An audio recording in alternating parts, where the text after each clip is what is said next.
कभी सोचा है कि जो पैसा हम कमाते हैं कहीं लगाते हैं, उसका दुनिया पर आखिर असर क्या पड़ता है? आज हम एक ऐसे ही इन्वेस्टमेंट के तरीके की बात करेंगे जो मुनाफे को मकसद से जोड़ता है। जी हां, हम बात कर रहे हैं ईएसजी इन्वेस्टिंग की। देखिए, ये कोई टेम्पररी ट्रेंड नहीं है। ये तो वैल्यू को देखने का एक नया नजरिया है। बेसिकली इस बात को समझना कि जो कंपनी अपने लोगों और एनवायरनमेंट की चिंता करती है, वो लॉन्ग टर्म में ज्यादा कामयाब हो सकती है। ये एक बिल्कुल नया एंगल है ये समझने का कि किसी कंपनी की असली वैल्यू क्या है। तो आखिर ये नई फिलॉसफी है क्या? इसको ना एक ऐसे चश्मे की तरह समझिए जो किसी कंपनी की सिर्फ बैलेंस शीट से आगे देखने में मदद करता है। मतलब उन कंपनियों में इन्वेस्ट करना जो दुनिया पर एक पॉजिटिव असर डालने की कोशिश कर रही हैं। आमतौर पर इन्वेस्टमेंट में क्या देखा जाता है? यही ना, कि कंपनी कितना पैसा बना रही है। लेकिन ईएसजी इन्वेस्टिंग इससे एक कदम आगे जाता है। ये पूछता है, ठीक है, पैसा तो बन रहा है, पर कैसे बन रहा है? क्या ये एनवायरनमेंट के लिए ठीक है? क्या ये सोशल रिस्पॉन्सिबिलिटी के साथ हो रहा है? और क्या कंपनी को ढंग से चलाया जा रहा है? तो इन 3 लेटर्स यानी ई, एस और जी का आखिर मतलब क्या है? चलिए इस फ्रेमवर्क को आसानी से समझते हैं। शुरुआत करते हैं ई से। तो ई का मतलब है एनवायरमेंटल यानी पर्यावरण। ये पिलर इस बात को देखता है कि एक कंपनी हमारे प्लैनेट का कितना ख्याल रखती है। सिंपल सा सवाल है, क्या वो एनवायरनमेंट को नुकसान पहुंचा रही है या उसकी रक्षा कर रही है? जैसे क्या वो कार्बन एमिशंस कम करने के लिए सोलर या विंड पावर जैसी चीजों का इस्तेमाल कर रही है? और इन्वेस्टर्स ना सिर्फ एक चीज नहीं देखते, वो कई चीजों पर गौर करते हैं। जैसा कि यहां दिख रहा है, कंपनी क्लाइमेट चेंज से कैसे डील कर रही है, पानी और जमीन जैसे रिसोर्सेज का इस्तेमाल आखिर कैसे हो रहा है, पोल्यूशन कंट्रोल के लिए क्या स्टेप्स लिए जा रहे हैं। ये सब चीजें मिलकर कंपनी की लॉन्ग टर्म हेल्थ की एक साफ तस्वीर देती हैं। चलिए अब एस पर आते हैं। एस यानी सोशल। और ये सब कुछ है लोगों के बारे में। सीधे शब्दों में, एक कंपनी अपने एम्प्लॉयज, अपने कस्टमर्स और अपनी कम्युनिटी के साथ कैसा बर्ताव करती है। इसमें बहुत सारी चीजें आती हैं। क्या एम्प्लॉयज को अच्छी सैलरी और सेफ वर्किंग कंडीशंस मिल रही हैं? ऑफिस में डाइवर्सिटी और इंक्लूजन है या नहीं? जो प्रोडक्ट वो बना रहे हैं वो सेफ है? और ये सब सिर्फ अच्छी बातें नहीं हैं, बल्कि एक कंपनी जो अपने लोगों का ध्यान रखती है वो अक्सर ज्यादा इनोवेटिव और प्रोडक्टिव भी होती है। और अब आते हैं तीसरे और आखिरी पिलर पर, जी यानी गवर्नेंस। इसका मतलब है कि कंपनी को चलाया कैसे जा रहा है, ऊपर कौन लोग बैठे हैं, वो लोग डिसीजन कैसे ले रहे हैं। पूरा खेल लीडरशिप और एथिक्स का है। यहां पर कंपनी के अंदरूनी चेक्स एंड बैलेंसेस की बात होती है।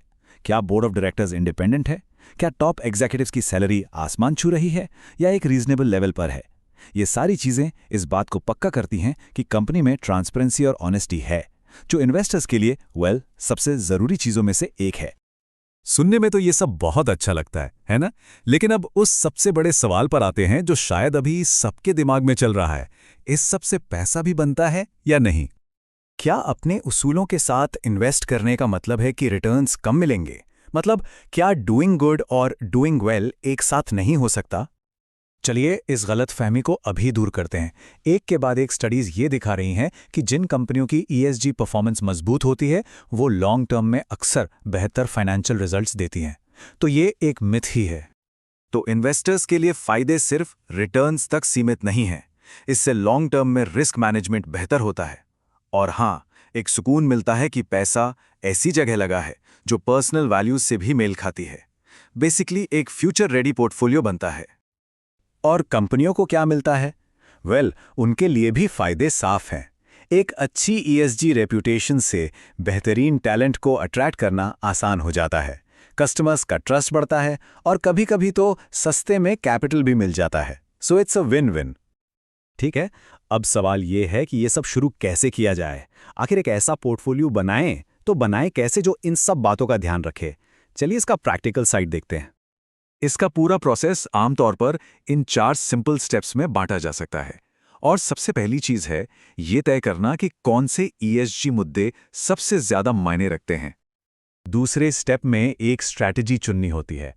एक तरीका तो है कि टोबैको या वेपन्स जैसे हार्मफुल इंडस्ट्रीज से दूर रहा जाए।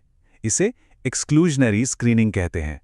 या फिर इसका उल्टा कर सकते हैं और एक्टिवली ऐसी कंपनियों को ढूंढ सकते हैं जो ईएसजी में लीडर हैं, जैसे रिन्यूएबल एनर्जी वाली कंपनियां। लेकिन चलिए अब थोड़ा प्रैक्टिकल होते हैं। ये रास्ता हमेशा आसान नहीं है। इसमें कुछ चैलेंजेस हैं जिनके बारे में बात करना ज़रूरी है। जैसा मैंने कहा, ये राह फूलों से भरी नहीं है। हर नई चीज की तरह ESG इन्वेस्टिंग में भी कुछ असली चैलेंजेस हैं। सबसे बड़ी चुनौतियों में से एक है ग्रीन वॉशिंग। ये एक फैंसी टर्म है इसके लिए कि जब कोई कंपनी दिखाती तो है कि वो बहुत एनवायरनमेंट फ्रेंडली है, पर असल में सिर्फ झूठे दावे कर रही होती है। रिपोर्टिंग स्टैंडर्ड्स भी अभी तक उतने कंसिस्टेंट नहीं है, इसीलिए रिसर्च बहुत ज़रूरी हो जाती है। लेकिन फ्यूचर अच्छा दिख रहा है। धीरे धीरे रिपोर्टिंग के लिए स्टैंडर्ड्स बन रहे हैं, रेगुलेशंस आ रहे हैं, और जैसे जैसे ज़्यादा से ज़्यादा लोग ESG को अपना रहे हैं, ये एक नीश आइडिया ना रहकर इन्वेस्टमेंट का एक मेन स्ट्रीम हिस्सा बनता जा रहा है। अंत में बात बस इतनी सी है, हर इन्वेस्टमेंट एक तरह से उस भविष्य के लिए एक वोट है जिसे हम सब बनाना चाहते हैं। इससे बेहतर तरीके से शायद ही कहा जा सकता है, यहाँ सिर्फ एक पोर्टफोलियो नहीं बनाया जा रहा है, बल्कि एक बेहतर दुनिया बनाने की कोशिश हो रही है। ESG इन्वेस्टिंग आखिर में पैसे के पूरे मकसद को ही बदल देता है। ये हर इन्वेस्टर को एक बेहतर और सस्टेनेबल फ्यूचर बनाने की इस कोशिश में एक अहम हिस्सा बना देता है।